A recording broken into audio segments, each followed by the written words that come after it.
Maraming Pilipino seniors ang nagtataka kung bakit kahit maaga silang natutulog, pagbangon nila sa umaga ay masakit ang likod, mabigat ang batok at parang kulang pa rin ang tulog. Marami ang sinisisi ang edad, ang arthritis, ang rayuma o ang malamig na hangin.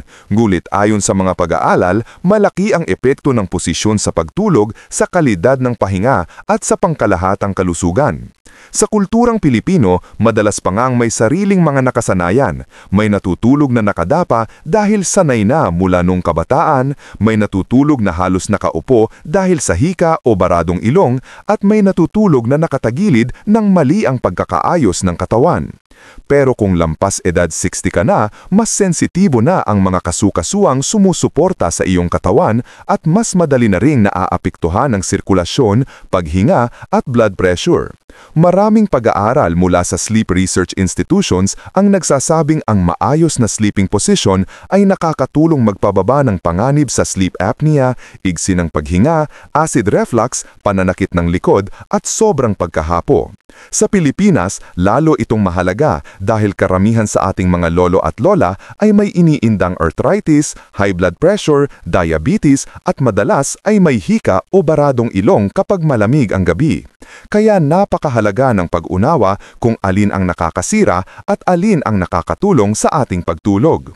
At kung tatanungin mo ang maraming Pilipino seniors, lahat sila may sariling sleeping story. May lolo na sanay matulog sa banig, may lola na dapat may unan sa tiyan, may tito na hindi makatulog kung walang electric fan. May ilan pa nga na dahil sa katandaan, mas komportable ng matulog sa sofa kesa sa kama. Pero tandaan, hindi dahil nakasanayan ay tama na. Kaya dito, pag-uusapan natin ang 3 pinakamasamang sleeping positions para sa seniors at ang 3 mas ligtas, mas komportableng alternatives na sinusuportahan ng research at karanasan ng maraming nakatatanda. 3 pinakamasamang sleeping positions para sa seniors. Una, ang pagtulog ng nakadapa. Ang pagtulog ng nakadapa o prone position ay isa sa mga pinakadelikadong posisyon para sa Filipino seniors. Oo, maraming kabataan ang sanay dito dahil masarap o nakaka-relax, pero iba ang epekto nito kapag tumatanda na. Ayon sa sleep research, ang nakadapang posisyon ay naglalagay ng sobrang pressure sa leeg at gulugod. Kapag nakadapa ka, pilit umikot ang leeg sa isang side at dahil dito, naiipit ang nerves at muscles. Ito ang dahilan kung bakit maraming seniors na nakadapa ay nagigising na parang matigas ang batok, sumasakit ang likod o hirap lumingon. Sa Pilipinas, maraming lolo ang sanay dito lalo na noong kabataan nila sa probinsya, lalo na kung sa banig o papag natutulog. Ngulit habang tumatanda, humihina ang cushioning ng spine at mas nagiging maselan ang joints. May isa pang delikadong epekto, ang hirap sa paghinga. Kapag nakadapa, napipiga ang dibdib at tiyan, kaya mas mababaw ang paghinga. Para sa seniors na may hika, COPD, baradong ilong o high blood pressure, lalo itong mapanganib. Si Mang Ernesto, 72 halimbawa, ay laging hinihingal sa umaga. Nang ipinasuri sa doktor, ang posisyon pala niyang nakadapa ang dahilan dahil pinipigil nito ang maluwag na pag-expand ng baga. Dagdag pa rito, ang pagtulog ng nakadapa ay nagpapalala ng acid reflux, karaniwang problema ng mga Pilipino seniors na mahilig sa kape, maaalat at mamantikang pagkain sa hapunan. Kapag ang tiyan ay napipisil pababa, mas madali ring umakyat ang acid papunta sa lalamunan. Kaya kung isa ka sa mga seniors na sanay matulog ng nakadapa, oras na para iwanan ang nakasanayan dahil kahit komportable, ito ay tahimik na nagpapalala ng kalusugan mo. Pangalawa, ang pagtulog ng halos nakaupo. Maraming Pilipino seniors ang natutulog ng halos nakaupo, kadalasan dahil sa hika, baradong ilong o dahil mas madali raw makatulog kapag nakasandal sa maraming unan. Sa unang tingin, parang okay ito, lalo na kung may acid reflux ka. Pero kapag sobra ang pagka-upright ng posisyon, nagdudulot ito ng seryosong strain sa lower back, leg at balakang. Ayon sa research, ang pagtulog sa sobrang upright angle ay nakakasira sa natural curvature ng spine. Kapag hindi nakahiga ng maayos ang gulugod, ang mga vertebrae ay nagkakaroon ng uneven pressure, dahilan ng ingay sa tuhod, pamamahit ng balakang at pagkapulikat sa binti. Maraming seniors ang nagigising ng masakit ang likod dahil dito, kahit pa akala nila'y maalwan ang pagkakahiga. Sa Pilipinas, karaniwang ito sa mga matatandang may ubo o baradong ilong, lalo na kapag malamig ang gabi o may sipon. Marami ring nakakatulog sa recliner o sofa, lalo na kung nanonood ng TV bago matulog. Pero ayon sa mga physical therapists, ang recliner sleeping ay dapat pang emergency lamang, hindi araw-araw. Si Lola Virginia, 78, ay halos 1 taon natulog sa sofa dahil mas madaling huminga raw doon. Pero kalawanan, nagkaroon siya ng matinding hip pain at sciatica dahil ang gulugod niya ay nakabend ng hindi pantay. Isa pang problema, ang sirkulasyon. Kapag masyadong upright, hindi pantay ang daloy ng dugo sa binti. Ito ay nagdudulot ng pamamaga, paninigas at minsan ay pamumulikat. Para sa seniors na may varicose veins, diabetes o hypertension, mas nagiging delikado pa ito. Sa madaling salita, hindi masama ang bahagyang pagtaas ng ulunan pero ang halos nakaupo ay nakakasama sa pangmatagalan. Kung nanonood ka pa rin ng video na ito at nakakatulang sa iyo ang mga impormasyong ito, paki-comment ng numero 2 sa ibaba para malaman kong nandito ka. At kung hindi ka pa nakasubscribe, inire-recommend akong mag-subscribe ka at i-on ang bell notification para hindi mo makaligtaan ang mga susunod na videos. Ang iyong suporta ay tumutulong sa amin na makagawa pa ng magagandang content para sa iyo. Ngayon, magpatuloy tayo. Pangatlo, ang pagtulog ng walang tamang suporta sa balakang at tuhod. Hindi ito isang posisyon, kundi isang karaniwang pagkakamali ng maraming Filipino seniors. Ang pagtulog na parang nakahiga lang kung paano pumwesto, pero walang tamang suporta ang balakang at tuhod. Kahit nakatagilid, nakadapa o nakahiga ng tuwid, kapag mali ang alignment ng balakang, tuhod at spine, agad itong nagdudulot ng pananakit kinabukasan. Ayon sa research, ang joint pain sa seniors ay lumalala kapag ang pelvic area ay nakatwist o walang cushioning. Dahil natural ng manipis ang cartilage at mas mahina ang joints pag tumatanda, kahit maliit na maling pwesto ay maaaring magdulot ng matinding sakit. Halimbawa, kapag nakatagilid pero walang unan sa pagitan ng tuhod, ang itaas na tuhod ay bumabagsak pababa, hinihila ang balakang at tinutwist ang spine. Ito ang ugat ng back pain ng napakaraming lolo't lola. Sa Filipino culture, karaniwan ang pagtulog sa banig, sofa, papag o sobrang lambot na kama. Ngunit ang sobrang tigas o sobrang lambot ay parehong masama kung walang proper support. Si Mang Rudy, 68, ay palaging sumasakit ang lower back kahit ilang hilot ang subukan. Nang suriin ang sleeping habits niya, nalaman na nakahiga siyang diretso sa tigas na papag, walang kahit maliit na unan sa tuhod. Nang turuan siyang maglagay ng manipis na unan sa ilalim ng tuhod kapag nakahiga o pillow sa pagitan ng tuhod kapag nakatagilid, biglang bumaba ang sakit niya pagkalipas ng ilang linggo. Minsan, ang simpleng kulang sa unan ay nagdudulot ng malaking pinsala. At dahil karamihan sa Filipino seniors ay sanay sa basta kapag antok, doon hihiga, hindi naiintindihan na ang tamang alignment ay kasing halaga ng pag-inom ng gamot sa rayuma. 3 mas ligtas, mas komportableng sleeping positions. Una, ang pagtulog ng nakatagilid sa kaliwa, left side sleeping. Ito ang posisyong pinakarekomendado ng karamihan sa sleep experts, lalo na sa seniors. Ang pagtulog ng nakatagilid sa kaliwa ay nakakatulong sa pagdaloy ng dugo, digestion at paghinga. Kapag kaliwa ang tinatagiliran, mas madaling gumalaw ang stomach at digestive organs kaya mas nababawasan ang acid reflux, isang malaking problema ng Filipino seniors na mahilig sa kape, tsaa, pritong pagkain at late-night merienda. Bukod dito, ang left side sleeping ay nagpapabuti ng daloy ng dugo papunta sa puso at organs. Para sa seniors na may hypertension, diabetes o varicose veins, malaking tulong ito para maiwasan ang pamamanhid at pamamaga ng paa. Kaya maraming lola sa probinsya ang instinctively natutulog ng nakatagilid, pero mas mainam kung kaliwa ang pipiliin. Sa kwento ni Aling Nene, 75, dati raw ay hindi siya makatulog ng maayos dahil sa acid reflux at hirap huminga.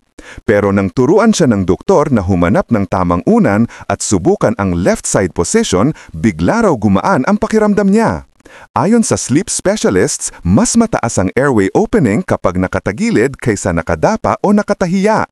Pero tandaan, dapat may tamang suporta. Gumalit ng unan sa pagitan ng tuhod para pantay ang balakang at siguraduhing hindi masyadang mataas ang unan sa ulo.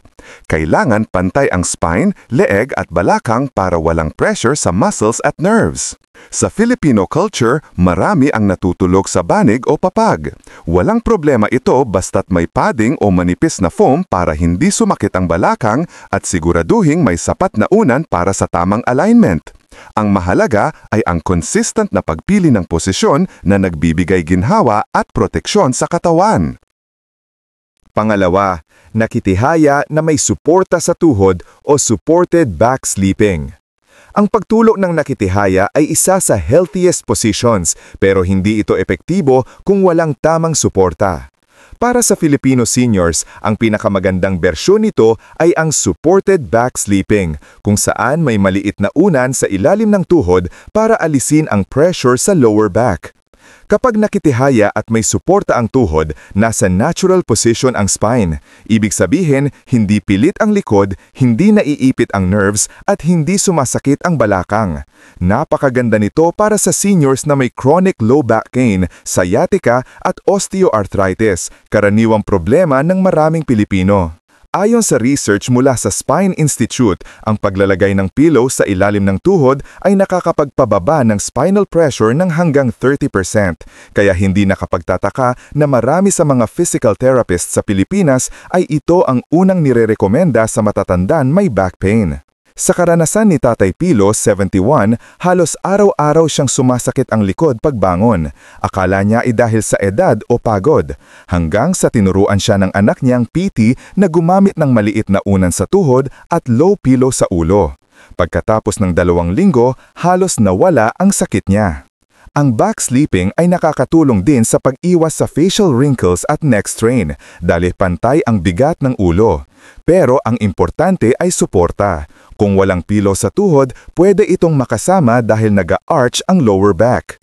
Sa kulturang Filipino, marami ang gumagamit ng sobrang lambot na kama. Tandaan, kapag too soft, lumulubog ang balakang at sumasakit ang likod.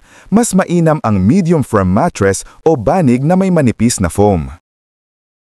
Pangatlo, pagtulog na may banayad na pagtatagilid o likod para sa mga senior na may problema sa paghinga. Para sa maraming Pilipinong seniors na may hika, baradong ilong, allergic rhinitis, sleep apnea o malakas na paghilik, ang pinakamainam na posisyon sa pagtulog ay ang banayad na elevated side sleeping o back sleeping. Pero mahalagang tandaan, ang tamang elevation ay hindi iyong halos nakaupo na gaya ng karaniwang ginagawa ng maraming lolo't lola.